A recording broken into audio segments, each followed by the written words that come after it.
Ghost stories? No, we don't have anything like that around here. We do have the story of Jacob, but that's about as close as you'll get. You really want to know? Well, I'm not supposed to tell you, but alright.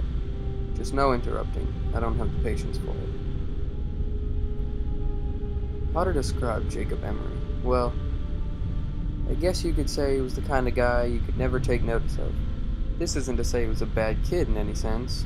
Many people in this town thought he was the most reliable person for an odd job in the state, but he never really excelled in anything. He was the living proof behind the statement, Jack of all trades, ace of none. Most of this was due to his own lack of will. He dabbled in near everything this town could offer him. Automobiles, radio operations, store management, what have you, but he never stuck with anything. His friends and workers went after him about it a number of times, but everybody got the same unsatisfying response. It just wasn't enough. Needless to say, any friends he kept were either very patient or never spoke of the matter altogether. It was probably inevitable then that Jacob would leave to go abroad. I don't remember where he went, but I think Gertrude down the street knew before she passed on. You'll have to scout someone else if you ever get curious. In any case, no one even tried to stop him. Everybody thought that a little travel would stamp the ambition out of him, or else feed it until it was no longer an issue. We even gave him a sending-off party, which I thought was pretty nice of everybody. So anyway, he was gone for 6, 7 years? Can't remember. You'll have to check with someone else about that too. Anyways, he came back, eventually. He had changed, obviously enough. He was amiable, energetic, all smiles all the time, and we all quickly learned why. He showed us a souvenir he'd brought back, a solid black stick, the length of a pencil but the texture of chalk. We all wondered why on earth such a simple thing would prompt such a spring in his step, until he gave his demonstration. He took a piece of paper and, with this stick, God, there's gotta be a better word for it. This stick, he drew a crude circle. It dropped and rested on the border of the paper, like a stone. It didn't leave the paper, but it acted out on it, sort of like an old movie projector on a screen. So I don't know how crazy that sounds, and if you feel like playing skeptic, then you can leave an old man to his craziness. I know what I saw, even if everyone's been hushing it up. And that stone he drew dropped. Jake even passed around the paper, and as it was being passed, it rolled around as the paper got tilted. None of us had any words for it. What was there to say? But he continued drawing demonstration after demonstration for us. Stick figures in various pageants and plays, doing everything from fighting each other to making perfect human pyramids. We all thought it was incredible. That was all the go-ahead he needed. He announced that he planned to put on shows to pay for rent and food, where he would draw anything the crowd members wanted. That we talked to some length about, and he eventually convinced us all that it would be safe, his drawings ethical, the practice lucrative and unique, and the attention would not go anywhere outside of the town's borders. Poor Jacob. If I had not been so swept up in the moment, I might have read the signs then and there, and saved the sorry kid by snapping the terrible thing in half. But I was younger. We all were. We saw no problem with encouraging him with what we all saw as an incredible experience to be shared with everyone else. Now, he didn't have any big radio or television connections, mind you, and the internet wouldn't come around for another decade. So he did what all people on a shoestring budget do. He advertised his show with flyers. Flyers might not mean anything to you city folk, but in a small town, they gain a fair glance over from time to time. And what's more, Jacobs managed to stick out by having little figures jump up and down and whatnot to get people's attention. His first show must have gotten nearly 60 or so people, probably a lot more than that. And his shows were fantastic. Someone would shout out a scene from a play or a comedy sketch, and Jake's hand would fly over the white wall like a bird. He'd been holding back when he made that stone, that's for sure. His illustrations were all spot on, and he could make an incredible human figure in minutes. Come to think of it, I don't remember any of his scenes lasting more than 10 minutes to make. They were all really well done scenes, too. Not only could you make a knight charge a castle, Jake would draw the castle's interior as well, like a wedding cake split down the middle so you could see the knight scale the walls, fight his way through the levels to the dungeon, fight back out with the princess, and make a leaping jump off castle parapets into his getaway horse, all in complete silence. Not realistic, no, but that was part of the appeal. None of us went in there expected something real. When a scene or a sketch was finished, either the characters would leave off a wall or he'd cover the wall with white paint. This was good in a way. It gave these shows a time limit, so that when he'd finished with all the 4 walls in the room, everyone knew the show was over until the paint dried. Jake, meanwhile, was changing in a bad way. I'd mentioned that upon his return he'd been extremely energetic. Well, that energy, that vitality or fervor or whatever you want to call it, never left him. Not for an instant. Far from it, it seemed to grow in him, and he enjoyed it all too much. His eyes grew wider. He slept gradually less over time, his statements and opinions more radical and frenzied. Now, he never was a pushover.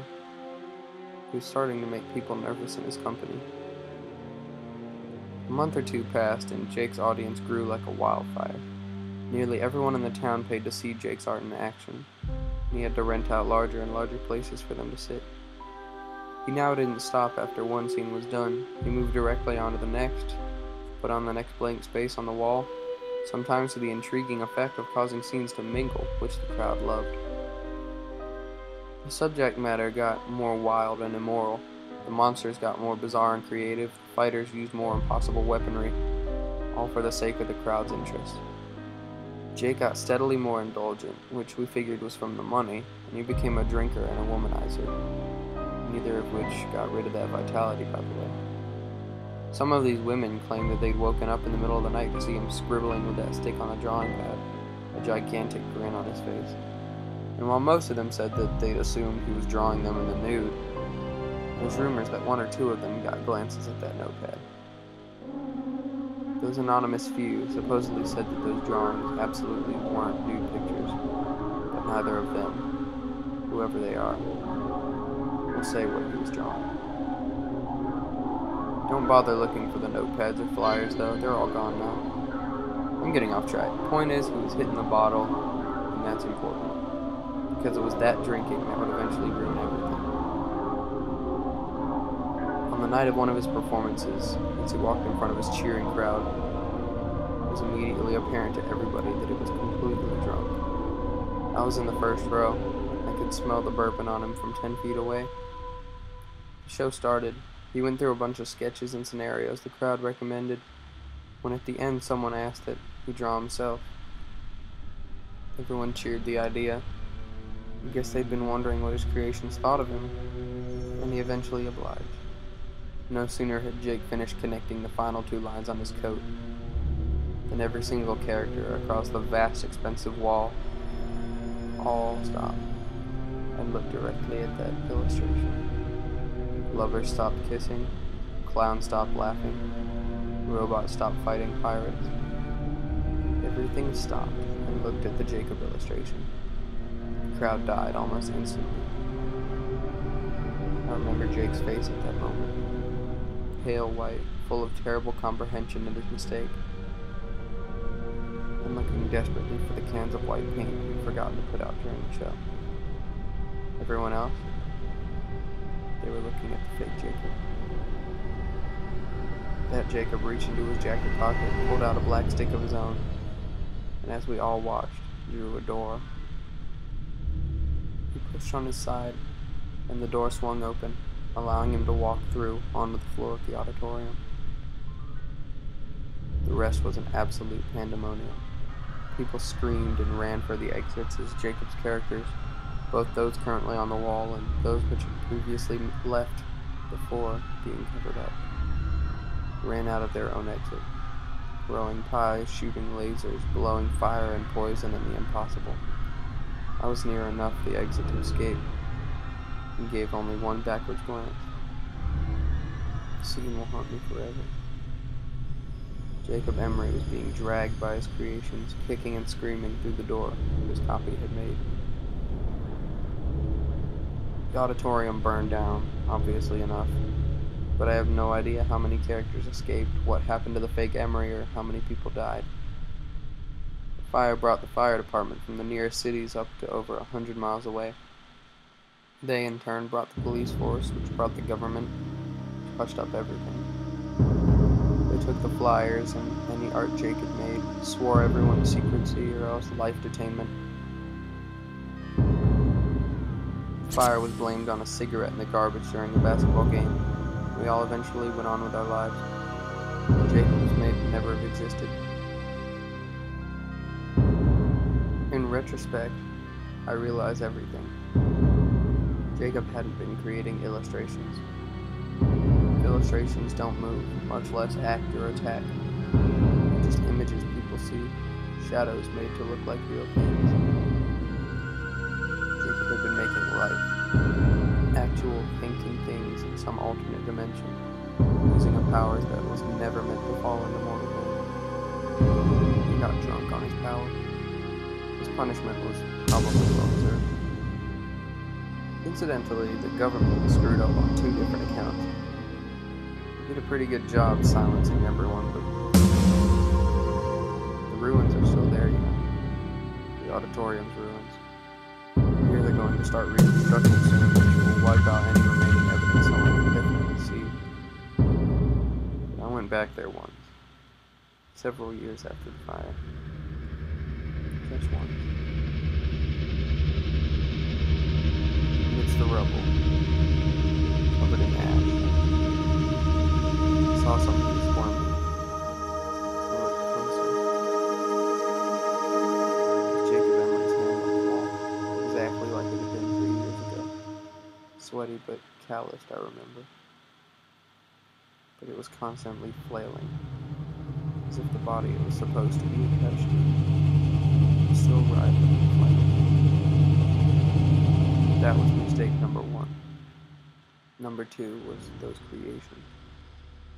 Like I said, I don't know how many escaped, nor how many the government agents found and caught, but I will only say this. Those tall grass meadows on the outskirts of town, don't go into them. Ever. You were asking about those white figures you've seen at night, right? This town doesn't have ghost stories.